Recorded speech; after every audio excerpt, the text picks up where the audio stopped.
There's a lot of autism-focused programs that are out there right now, but the biggest problem with all kids that are on the spectrum is the spectrum itself. There's no two kids that look exactly alike, so there's things that Abby needs that maybe another kid wouldn't need, or on the flip side of that, there's people who need more supports than Abby would require. So really the problem with it is trying to create a program that can take care of the entire spectrum. And you can't really cater to just one kid and set your whole program like that up.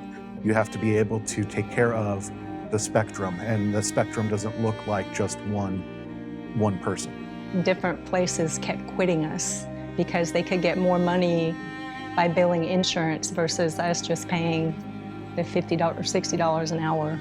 We would think we'd be making progress, and then we'd get quit. We'd have to look for another place, doing that kind of stuff. There's definitely some frustration. Parents who especially were doing ABA, we met our out-of-pocket all those years, even more. But parents would say, well, we're spending our child's college money. They won't be going to college, but we're spending it now. But the thing is, at what point do you spend it? Do you spend it early in the years to try and get them caught up? Do you spend it later when you're not sure you're going to be around and who's going to be taking care of him? I feel like I spend a lot of my time being Lewis's chauffeur. I drive him around a lot because transportation is an obstacle for adults with special needs. We don't really have a public transportation system in our community. Uber is a good tool to use sometimes, but again, that's expensive, and I don't always feel like it's the safest. I've been very lucky that the insurance has been covering him, because I know a lot of parents, by the time they turn 10, it's pretty much like the age that the insurance kind of like decided that they don't need it anymore. I don't know. Years ago, I remember thinking about it like, oh, Mariela is going to take care of him the whole time. But now I don't think I want that even for her and for him, because I know he needs to be around other people like him. You can't not be aware that this is something, and that people have different ways of experiencing the world and experiencing people. But I also would like us to work toward viewing people with autism, not as people with autism, but just as people, because everybody has something that is different. Lewis has his own little niche at church, but he's not really just part of the church. Or maybe he has his own little niche in the community, but he's not really in the community separate from that. It's like they kind of have to have these protected environments in order to be okay. But if we have more of those design structures in place, and we have more awareness and compassion for neurodivergence, then we don't have to just be in our little niche. We can just be in our world. As the numbers continue to increase, the community has to be able to be involved so that they can be part of the community and have a place to, the Project Beacon is laugh, live, play, learn, all of those things that you want to do as a thriving adult. So anything that helps foster independence, whether that's just activities of daily living, work on getting them to live at home, whether that's a work situation so that they have a job and an income and that source of pride and independence, that's important. They're 21 years old and you've gotten supports the entire time up, and then once you turn 21, they go, well, you're an adult.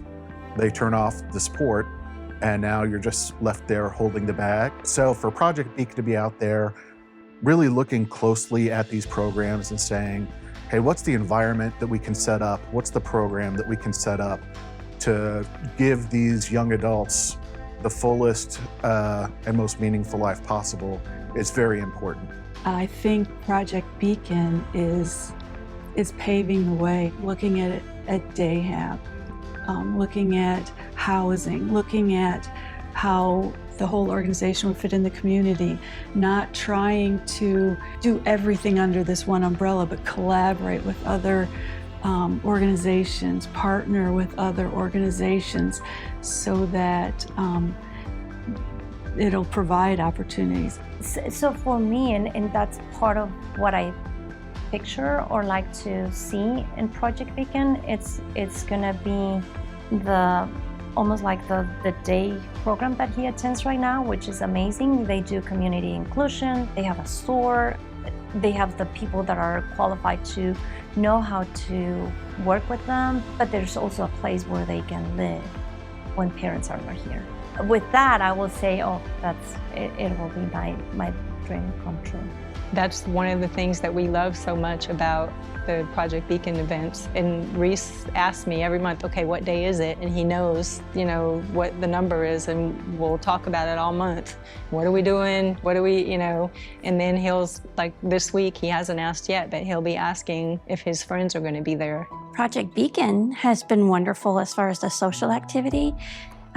One of the design elements that they use that I haven't really seen before that has been incredibly helpful is they provide like a series of pictures. I guess it's kind of like a social story where it shows this is where we're going to go, this is what we're going to do, then this is what we're going to do, and this is what we're going to do, so that Lewis knows exactly what to expect.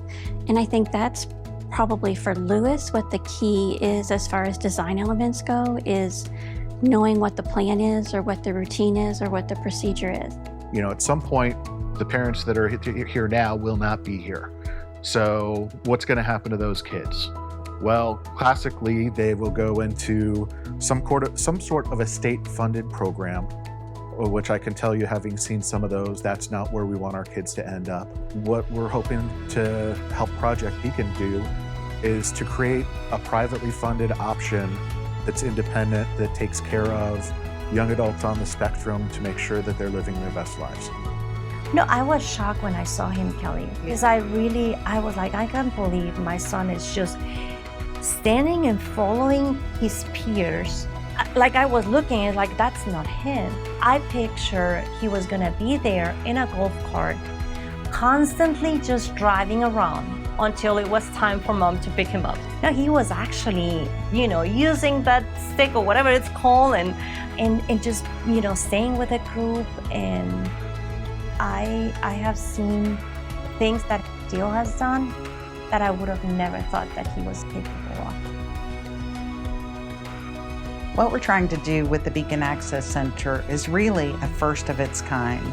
It really is transformational, and it really is about setting the bar for adult services moving forward.